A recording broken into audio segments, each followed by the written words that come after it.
for that wonderful introduction. I'm Cody Combs, future editor for The National. I should just sort of clarify that does not mean that I will be editor at some point in the future. I cover all things at the intersection of technology and societal trends. And there's not a better societal trend. It's on the tip of every tongue right now. Artificial intelligence. You usually hear about it in terms of what it's going to do for mankind, potential job losses, potential job creation. And when you have that discussion, it's often talked about white collar jobs, blue collar jobs, no job is safe. But what doesn't get talked about a lot is the content creators, which in the post industrial economy over the last 10 years has been sort of the sweet spot. A lot of content's been created, a lot of money has been made. First of all, Casper, as one of, if you don't mind me saying, one of the original YouTube creators, you see artificial intelligence. Is there going to be a happy medium? Is that going to be the end of the content creator economy? Somewhere in between, what are your thoughts?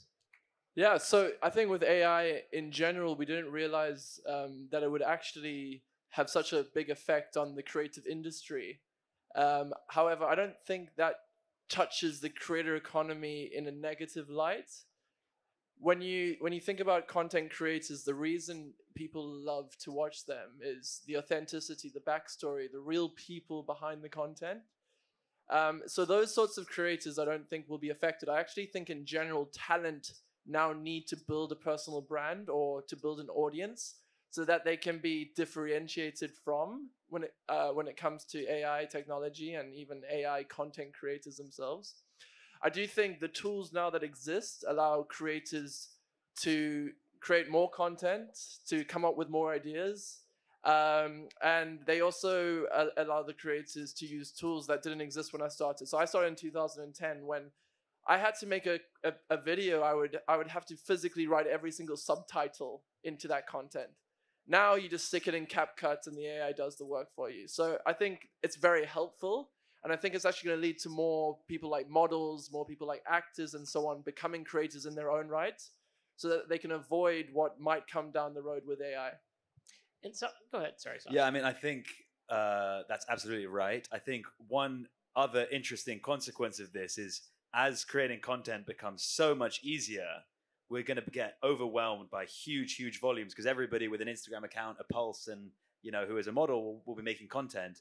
And what that's going to lead to is so much overwhelmingness that with AI-generated content, that we've published a blog post called The Barbell in the creator economy and AI, where on the one hand, you have all this AI-generated content, and we think on the other side, you're going to have a return to real authenticity, things that are provably not AI. So whether that's somehow a social platform being able to prove that things are not AI, or, for example, a trend we're seeing recently is very, very close-up vertical format of just talking to the camera with no captions, very personal, very little makeup and just really direct in the camera, kind of building a personal relationship. And we think that kind of content is really going to proliferate over the next 5 years. And perhaps no accident, over the last few days, Merriam-Webster announced their words of the year, as they often do. Those words are authentic, Riz, implode, and deepfake. Let's focus on the two I think that we're going to focus on. That's authentic and deepfake. You touched on authenticity right there. Are we going to see, maybe for lack of a better word, a backlash, and it's going to be very organic and it's going to be calm videos, if you will, just really real videos? Or is that, is this just sort of like auto-tune? Yeah, so I think when you're thinking about just TikTok or YouTube or anything, it's never a genre of content. It's a platform for all kinds of content. So if you're going to ask me what would be the most popular content, I believe it will still be, I don't like the word authentic, but I think it will still be content that's curated and created over time by real people. And I think someone like, Mr. Beast, for example, the biggest content creator in the world right now, people like him for a few reasons. One's because the content's really quick and exciting and engaging, and he's putting a lot of money into it and it's high production value. But two, because of the real people behind it. And I think that's crucial to remember. And yeah, the most overused word is authenticity. And I hate that word because I don't think it encapsulates exactly what I'm talking about. But in general, you do need that level of real person when it comes to social media. And that's why even brands themselves, like influencer.com, when we're working with brands, we need to remind them not to become robots. they need to be like, for example, I don't know if anyone knows Ryanair.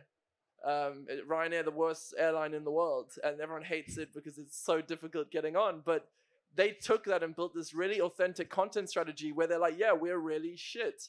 And, we cost less, and that's why you like us. And I think that really worked for them, and they have a massive following because of it. And I like Ryanair now for some reason. So, Sasha, you touched on this just a little bit. The AI barbell in social media. That was a very popular blog post. But what does that mean to the layperson? So it's this concept that as AI proliferates more and more and more of social media, and we start getting overwhelmed by AI generated content. For example, we have an investment in a portfolio company called 11 Labs, which is one of the most popular voice AI tools. They've just raised around at $1 billion valuation. It's really doing well. And that's creating a huge, huge inflow of AI generated voice content on social media. Our view on this blog post that we published, that, as you said, hopefully some people read, is that with, on the one hand, all of that AI generated content, people are going to get AI fatigue. So people don't just want to watch AI videos. So for example, I mean, the perfect example is chess. There's no human in the world that could beat the best chess AI, never. But people don't want to watch chess AIs play against each other. They want to watch humans play against each other because we're humans and we're interested in human beings. And we think the exact same thing will happen with content, where even if you can make super entertaining AI-generated content, as humans, we won't care. And so on the one hand, you're going to have all this super AI-generated content that will be, our kind of general doom-scrolling, nighttime entertainment. But on the other side, you're going to see things that are provably not generated by AI. And that's the barbell. So, the barbell has two strong ends either side. So what we think is probably going to be less relevant is just kind of authentic-ish content that maybe has a little bit of AI. And Casper, you have millions of followers on YouTube, and that's just the tip of the iceberg. You already pointed out that the world that you sort of blew up in is far different now than it was back then. Inevitably, I'm sure that young people come up to you and I don't know if they say, hey, I want to be an influencer or I want to be a content creator, but they say, how can I do what you did? What, if anything, would you tell them in the world of AI? Yeah, so I think you're right. It's changed dramatically since I started, and there was a lack of content, and so I could kind of fill that void in a way with fellow creators. Whereas now there's just an overwhelming amount of content. So I think there's two questions there. One, if they want to become a creator, I think you should start on platforms like TikTok, because it pushes people, no matter how many people follow you, it will push you if the content is interesting. Their algorithms are like nothing else you've ever seen. And if you're making something that people are not scrolling away from, it will be seen by a wide audience. Then over time, you need to move that audience over to another platform, because it's important to also be able to monetize and sustain that. And as great as TikTok is, because it's so easy to discover creators, it's also very easy to be undiscovered. But in terms of if someone just wants to, build a career in a world now with AI and how that changes how they should, how they should educate themselves and so on, I think it just goes back to like literally testing things, going for things. You no longer, I think we talk about this a lot now. You no longer need to know how to do everything to start a business. Now you need to be an expert at something and use all the tools that exist to allow you to do everything else. And so really get good at something in particular and find your niche. And I think you could have a great career in a world with AI. Yeah, and the other thing, one of the key things that's changed about social media is it used to be, let's say 10, 15 years ago, that the social platforms were the same as the entertainment platforms. So for example, if you were on Instagram, you would be scrolling through Instagram and you would see, your old prom date from 8 years ago next to The Rock, next to one of your friends who's just got married, next to somebody else who's famous, an Instagram model, for example. Whereas, and that was like the original paradigm for social media as we all experienced it. That's really changing, because now the feed is becoming more and more overtaken by professional creators who are designed to entertain you, who obviously, in most of the time, you're not going to be friends with. And so that's led to this, and then obviously that's linked to this, the rise of vertical and short form and the algorithm and everything like that. And the question for us that we think about every day is that going to continue forever, in the sense that we're going to be more and more entertainment platforms in social media, or are we going to see more of a return to friend-based social media? And you've seen companies like Be Real and Dispo and various others that had these kind of meteoric rises, and everyone say, "Oh, this is the time it's going to happen," and then it collapses kind of within a few months. But that's something we think about a lot as to whether it's going to go back to friends or not. And I want to pivot and talk a little bit more about that meteoric rise and fabulous fall that we're seeing so often now. And probably you see it too in the VC and investment space. How will AI be used for someone like you who might want to identify a promising product that you want to invest in or a promising idea that you want to invest in? So we obviously have made some of the, I'd say, most high-profile AI investments of late in the form of 11 Labs and various others. So we obviously are very bullish on AI. We're very excited about it. We're investing heavily in it. But having said that, there are elements of it that we're very negative on. I think what we consider to make a good venture capital investment is fundamentally, apart from the team and everything, is the growth, which AI has in great, is fantastic on. But then you've also got the retention, the gross margin, and the customer acquisition cost.